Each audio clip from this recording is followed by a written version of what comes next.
What's up guys? Welcome to the channel. Today we're going to try and fix some of our traction issues. As some of you may know, I've called out LT and his Copo Silverado. It's a 4.8 LSA supercharged truck.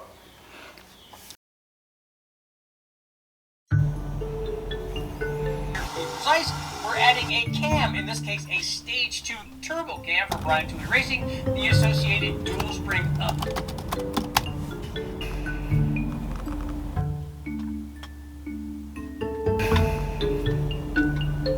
It's got an LSA supercharger that's running on about 15 pounds of boost. Heck yeah. It's burned at E85.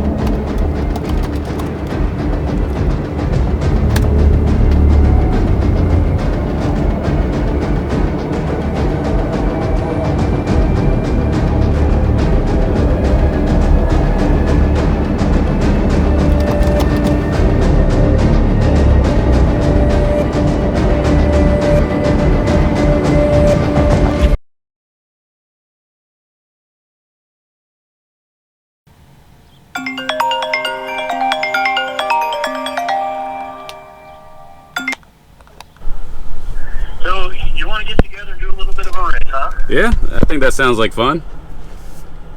No, I'm down for that. If you've watched any portion of the LSA supercharger install on the Silverado that I've done over the last month. This is our budget build truck. It's a 07 Silverado. Got a 4.8 liter V8 with a 78 millimeter turbo. Today is the day we are finally going to find out exactly how much horsepower this baby 4.8 is going to make at the wheel. It's got an LSA supercharger that's running on about 15 pounds of boost.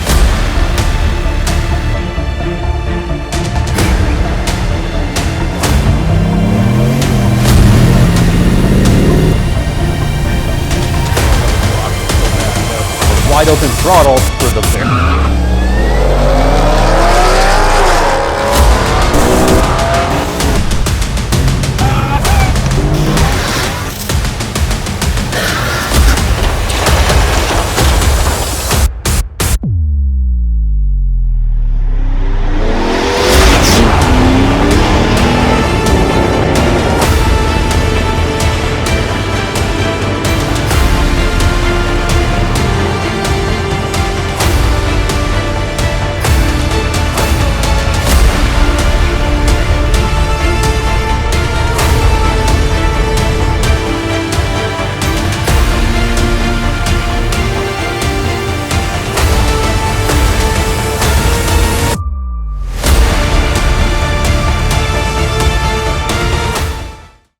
So, although we do make a little bit more power, his truck is able to get off the line a lot quicker than ours. And we've got to fix some of that in our truck in order to be able to beat LT and his Copo Silverado. So, I got a couple of things that might help. Let's go take a look. Okay, real quick guys, I know some of you might be saying, well, why don't you turn it up? Why don't you just add more boost? And to be honest guys, I kind of want to keep it right where it's at until we build this motor right here.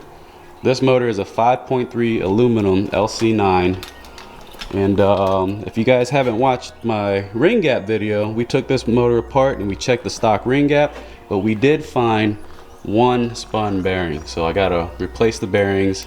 I'm not sure if I'm gonna go fully forged bottom in or just throw new bearings in it and call it a day, but until we do that, I want the 4.8 in that truck right out there to last as long as possible. So I don't really want to turn it up too much. Also, we still haven't put our second 450 pump in, so we're kind of limited. I think depending on how much ethanol we run, we're kind of limited at about 650 wheel horsepower. So, but since we're spinning, there's obviously, you know, more power to the ground. There's obviously more power that can be put to the ground. So this is what I got to help. Come on, UPS, you got to do better. I have not opened this, guys, at all. Showed up at my doorstep like that. Another thing that I got that might help This is a 14 bolt, 9.5 semi-float rear end. It's got an open diff, and we're gonna put a locker in it. All right.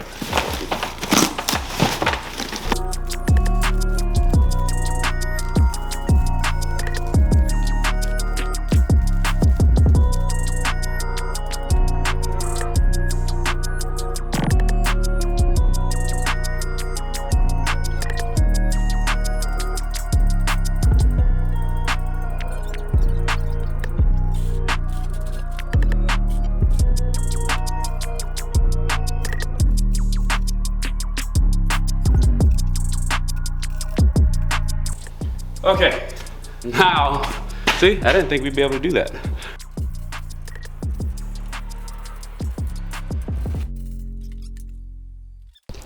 So, the way that a locker works is you see these spider gears right here. This is an open differential. So when you spin one axle, that's all it does. The other axle over there is not spinning.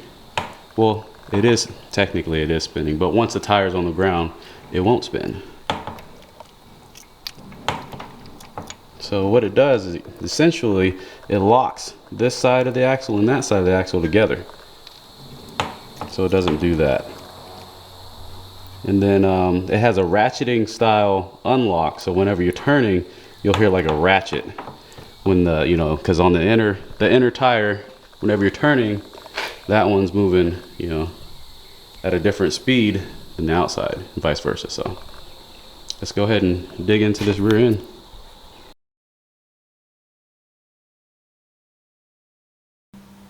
Well, guys, this video just came to an abrupt end.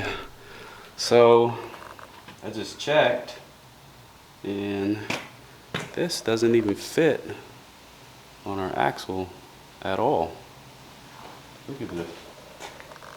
I ordered the correct part number, but that's not going on at all. Wow.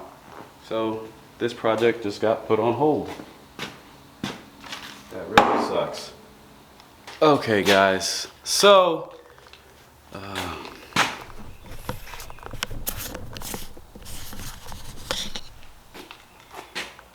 focus. Okay, so things aren't really going the way I had planned with the traction bars or getting some of our other things done for the truck in order to get some more traction. So we're gonna go a different route for today, and we're going to take off the front sway bar to allow the front end to have a little bit more travel, and we're gonna do different weight placements on the weights that I put in the rear. Try to get some, you know, some weight transfer to the rear. Let's go ahead and take this front sway bar off. All right, got the front sway bar off. I just want to check and see how much it weighs. So first we'll weigh myself. 192.4. Then we'll weigh with me holding this. 205. So I believe that is about 13 pounds. Put the numbers up on the screen. Now, I'll show you guys what I'm talking about weight placement.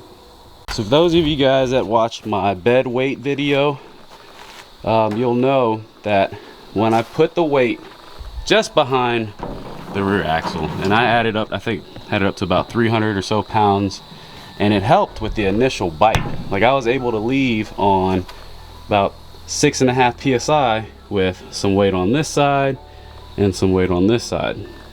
Now I'm gonna move the weight back here. I should be able to place less weight, but making it more effective for weight transfer. And we'll see if removing the front sway bar and strategically placing the weight back here, if it'll help give us a little bit more weight transfer and you know, more traction in the long run.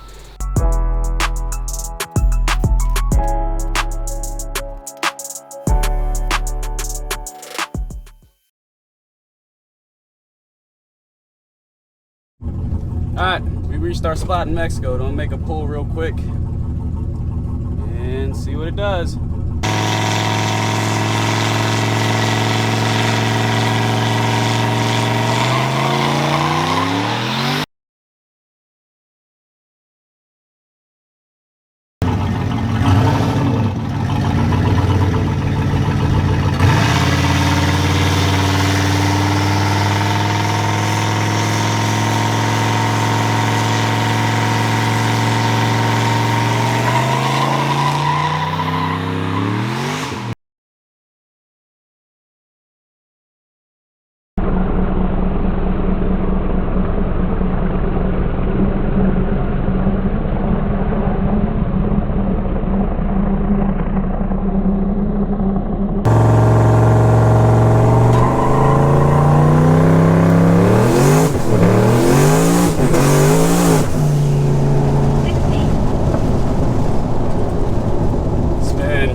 guys.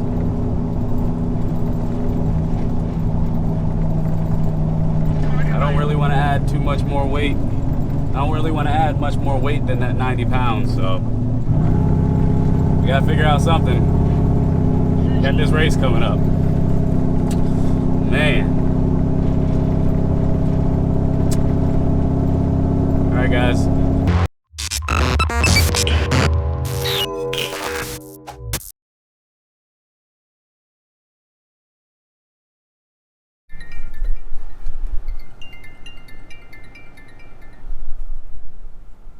Hello?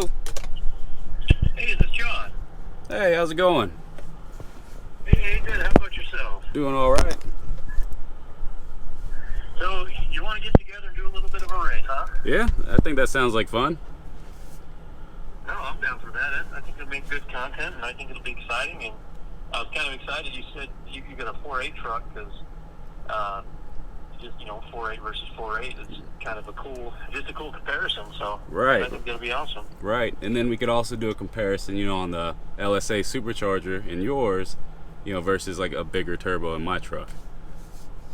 Exactly. Yeah. No, I think because I've even had a lot of people ask, in the comments and stuff like, well, what if you put a turbo on instead? So Right. this will kind of help. Right. I know you're making a little more horsepower and stuff, but I think that'll still kind of help answer the question. So Anyway, I was also going to explain the call out because I posted that on my story on here, but we have a call out against the Copo truck, the 4.8 LSA step side.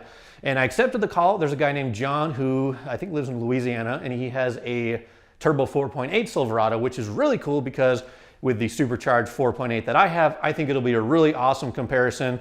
So I accepted the call out. We are going to race. We do have to figure out the logistics because we're like 2,000 miles apart, but we'll figure that out soon, guys. One more race to look forward to.